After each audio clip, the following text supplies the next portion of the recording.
warahmatullahi wabarakatuh. Waalaikumsalam warahmatullahi wabarakatuh. Perkenalkan, sebelumnya nama saya Daniel Yusef Wujani. Saya mahasiswi semester 5 jurusan Bimbingan Konseling Islam di Universitas Sunan Gunung Jati Bandung. Nah, di sini saya mempunyai tugas yaitu penyuluhan keluarga berencana. Salah satu tugas dari akhir semester mata kuliah penyuluhan KB. Terima kasih ya kalian sudah datang. Nah, berhubung ini materinya mengenai remaja, jadi saya sengaja mengundang kalian untuk penyuluhan tentang remaja. Nah, apakah kalian tahu apa itu remaja? Baik, di sini saya akan menjelaskan apa itu remaja. Menurut buku modul integrasi RBKR, remaja adalah masa peralihan dari masa kanak-kanak ke masa dewasa. Jadi, remaja itu adalah masa tengah-tengah. Kalian itu bukan lagi anak-anak dan belum ke masa dewasa. Jadi, kalian masih bisa dibilang remaja. Nah, ada di sini karakter remaja. Nah, karakteristik remaja itu dibagi menjadi 3. Yang pertama, remaja usia 10 sampai 14 tahun. Nah, yang kedua, remaja usia 15 sampai 19 tahun. Dan yang ketiga, ada remaja usia 20 sampai 24 tahun. Di sini kalian berusia berapa tahun?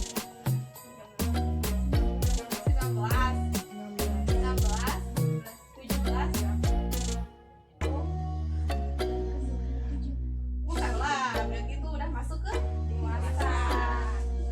Nah, kalau yang mau tahu nggak apa itu karakteristiknya?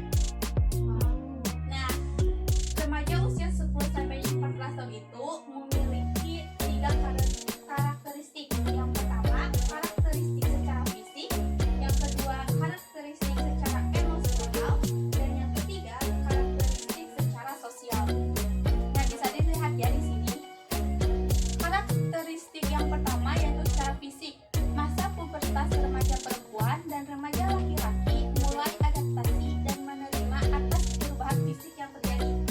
Nah, pasti kalian kan sudah melewati masa ini 10 sampai 14 tahun. Pasti kalian merasakan perubahan di dalam diri kalian kan?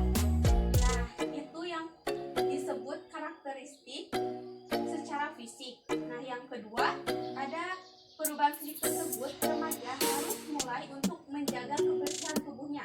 Harus bisa merawatnya agar dirinya bisa terlihat sehat, bugar, dan nyaman. Nah, yang kedua ada karakteristik secara emosional. Ada keingintahuan tentang berbagai hal terlarang. Ini biasa membuat mereka masuk ke dalam perilaku berisiko.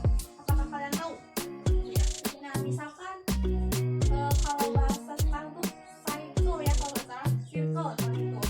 Nah, kalian ini merupakan satu cycle. Nah, ada satu orang yang memiliki pengaruh buruk. Nah, itulah yang bisa menyebabkan emosional si anak tersebut menjadi beresiko gitu. Misalkan narkoba, yang satu ikut-ikutan, nanti bisa berkelanjutan gitu karena apa sih namanya, kecanduan. Nah, yang kedua ada masa di mana kemarahan atau emosi mengambil alih. Nah, itu bisa menjadi emosinya tuh labil lah kalau bahasa kita mah. Nah, gitu. Yang ketiga ada karakteristik secara sosial. Yang pertama, ingin diakui keberadaannya oleh teman sebaya mereka. Nah, teman sebaya itu tidak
terus LDR yang gak ada kabar, terus overthinking gitu kan.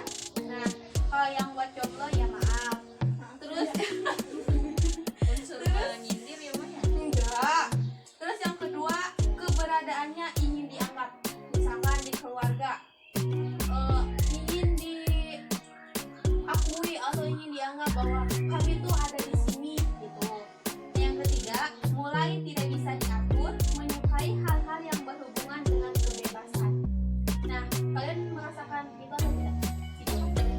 Atau iya? Maksudnya tuh mulai tidak bisa diatur kalian tuh, kalau kata orang tua mah ya, misalkan nih orang tuanya nyuruh kalian berpakaiannya jangan kayak gini, kayak gitu. Nah kalian kan ingin mengikuti tren kayak masa sekarang, tapi kata orang tua jangan, tapi kalian gak bisa diatur. Nah yang menyukai hal-hal yang berhubungan dengan kebebasan ya, dengan kebebasan kalian aja apa yang ingin kita terlihat cantik dan bagus dengan model-model zaman sekarang. Nah yang keempat, mulai berani mengekspresikan rasa dan ketertarikan pada orang lain. Nah itulah ketika melihat cowok gitu kan, ganteng meskipun pakai masker, tapi kalau udah dibuka gak tahu kan kayak gimana. Nah itu udah nah itu iya betul ya. Nah itu udah mulai tertarik, pokoknya itu kan tertarik, pokoknya yang termasuk yang ketertarikan. Yang ketiga ada karakteristik secara sosial, mulai menemukan eksistensi di lingkungan pertemanan. Nah eksistensi di lingkungan pertemanan itu misalkan kalian tuh eksis lah pokoknya di pertemanan, enak gitu, bisa di circle-nya gitu enak, bisa sefrekuensi lah menurut bahasa kekiniannya, nyaman. Nah yang kedua, aktif dalam lingkungan sosial yang digemari seperti komunitas hobi, ekstrakurikuler di sekolah dan lain-lain. Jadi misalkan di sekolah kalian mengikuti ekstrakurikuler itu harus dengan hati gitu, biar kita ngejalannya nyaman gitu. Nah yang ketiga ada menghabiskan waktu di luar rumah, lebih banyak waktu bersama teman dan komunitasnya. Jadi kalian tuh pada masa remaja sekarang enaknya main kalau di rumah cuma makan, tidur, mandi, udah. Karena kalau nggak main di rumah terus gak keluar kamar, mandi pun jarang gitu kan. Kalau mau keluar pasti mandi satu kali udah. Itulah karakteristik di usia kalian. Ada yang ingin ditanyakan? Nah baik, kita lanjut ke karakteristik remaja usia 20 sampai 24 tahun. Sama ya seperti karakteristik remaja-remaja pada usia sebelumnya. Jadi ada 3. Yang pertama ada karakteristik secara fisik, mulai memilih-milih makanan untuk menjaga kesehatan. Nah ini udah termasuk ke masa pendewasaan. Jadi kalau orang yang udah masuk ke 20 sampai 24 tahun seperti saya, jadi sekarang tuh mulai menjaga makanan dan mungkin gitu, gak mau ini sesuai dia sih kayak remaja sebelumnya. Kemudian lah pengennya milih-milih seperti makanan yang sehat, atau enggak lagi inginnya sih makanan yang sehat buat menjaga tubuh juga kan. Nah yang kedua ada memperhatikan bentuk tubuh karena tekanan sosial. Nah iya, kadang sekarang tuh apa sih bisa disebutnya body shaming kan. Nah yang gendut dikata-katain, yang kurus dikata-katain juga. Jadi bukan kalian harus ideal lah, yang penting sesuai dengan tinggi badan dan berat badan gitu. Tapi ya sekarang ada kata-kata yang gaul lah, apalah, jadi body shaming, beritanya juga kan berasa sakit hati, fisik lah. Jadi kita tuh harus menjaga bentuk tubuh kita agar tidak dikata-katain oleh mereka-mereka yang ya juli. Ciri khas dan gaya berpenampilan. Nah di usia 20 sampai 24 tahun ini sudah mulai nyaman dengan penampilannya dan ciri khasnya, sudah mempunyai ciri khasnya dalam berpenampilan gitu. Yang kedua ada karakteristik secara emosional. Ciri-ciri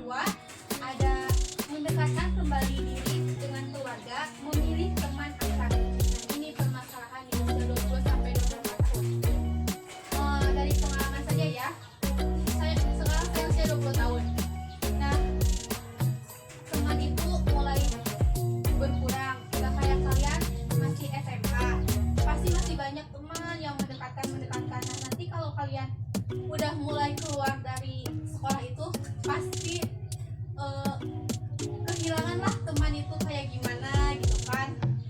Nah,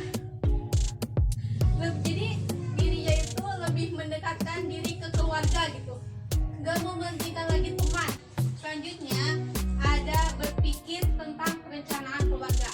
Nah, maksudnya yaitu di usia 20-24 tahun sudah memikirkan tentang berkeluarga. Mau laki-laki atau perempuan pastinya sudah memiliki plan-plannya tersendiri. Misalkan lelaki, tanggung jawabnya sudah besar, harus menghidupi istri dan nanti pasti memiliki anak. Nah, itu harus direncanakan di usia-usia remaja 20-24 tahun. Nah, kalau perempuan misalkan harus bisa masak, mengurus rumah tangga lah pokoknya. Ingin merasa dirinya apa sih namanya, menjadi ibu yang baik pokoknya buat nanti anak-anaknya dan suaminya. Yang ketiga ada karakteristik secara sosial. Yang pertama ada memikirkan makna dari setiap perjalanan kehidupan. Nah, jadi maksud dari ini makna dari setiap perjalanan kehidupan. Nah, seseorang itu yang berusia 20-24 tahun pasti akan memikirkan makna dari setiap perjalanan hidupnya dari masa lalu ke masa depan. Seperti ingin memperbaiki, mengingat, memperbaiki, mengingat, memperbaiki seperti itu. Yang kedua ada keberadaannya sudah diakui oleh masyarakat secara umum. Nah, di usia remaja 20-24 tahun itu sudah pasti akan diakui oleh masyarakatnya karena cara bersosialisasinya itu sudah diterapkan dan pasti akan dikenal oleh masyarakatnya di lingkungannya masing-masing. Nah, yang ketiga, mulai muncul tuntutan dan tekanan sosial terhadap kemapanan karir dan kehidupan berkeluarga. Nah, ini pasti dalam dirinya memiliki tekanan sosial yang harus memiliki karir yang bagus dan keluarga yang bisa dilihat harmonis di depan orang seperti begitu. Nah, yang terakhir ada lingkungan pergaulan mulai mengecil dan memilih teman untuk tujuan lebih serius. Nah, ini misalnya tidak sembarangan memilih teman yang serius itu, misalkan untuk teman curhat yang bisa menjaga rahasianya. Dan di usia 20-24 tahun itu sudah tidak lagi bermain-main lah, harusnya fokus ke masa depan. Dan pastinya tidak lagi bermain-main seperti anak-anak yang kalian lah yang bermain terus-terus. Jadi masa remaja kalian ini harus digunakan dengan sebaik mungkin. Nah, biar tidak menyesal di kemudian harinya gitu. Nah, yang selanjutnya ada tugas perkembangan remaja. Yang pertama, menerima keadaan fisiknya dan menerima peranannya sebagai pria atau wanita. Yang kedua, menjalin hubungan-hubungan baru dengan teman-teman sebaya baik sesama jenis maupun lain jenis kelamin. Tapi jangan kalau memilih pasangan itu jangan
apakah kalian ingin tahu apa itu teman sebaya? Iya. Nah, remaja atau teman sebaya memiliki hubungan yang sangat erat. Menurut Kamus Lengkap Psikologi, teman sebaya atau PR ialah sesama, baik secara sah maupun secara psikologis atau kawan seusia. Jadi teman sebaya itu teman seusia kalian. Misalkan Billy usia 19 tahun. Nah, pasti memiliki teman sebaya yang 19 tahun semua. Misalkan sekelas, pasti kan 19 tahun atau ada yang di bawahnya 18 tahun itu juga masih bisa dibilang teman sebaya. Nah, teman sebaya atau PR sebagai sebuah kelompok sosial sering didefinisikan sebagai semua orang yang memiliki kesamaan ciri-ciri seperti kesamaan tingkat usia yang tadi saya sudah sampaikan. Nah, dapat disimpulkan bahwa teman sebaya sebagai interaksi individu pada anak-anak atau remaja dengan tingkat usia yang sama serta melibatkan keakraban yang relatif besar di antara kelompoknya. Nah, segitu paham? Baik, ada yang ingin ditanyakan lagi? Ada. Baik, perkenalkan diri dahulu dan sebelumnya. Perkenalkan, nama saya Alia, umur 16 tahun. Apakah di teman sebaya memiliki kelompok? Oh, tentunya memiliki. Nah, kelompok sosial di kalangan remaja atau teman sebaya memiliki 5 kelompok. Yang pertama ada teman dekat. Nah, teman dekat yaitu remaja biasanya mempunyai 2 atau 3 orang teman dekat atau sahabat dekat. Mereka adalah sesama jenis kelamin yang mempunyai minat dan kemampuan yang sama pula. Teman dekat saling mempengaruhi satu sama lain. Nah, yang dimaksud teman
ya ingin ditanyakan lebih jauh lagi tentang remaja dan lingkungan remaja, boleh hubungi saya ya di nomor WhatsApp yang tertera di sini dan bisa ke Instagram saya atau ke email saya juga. Terima kasih. Dan saya tutup dengan pertemuan kali ini dengan bacaan hamdalah.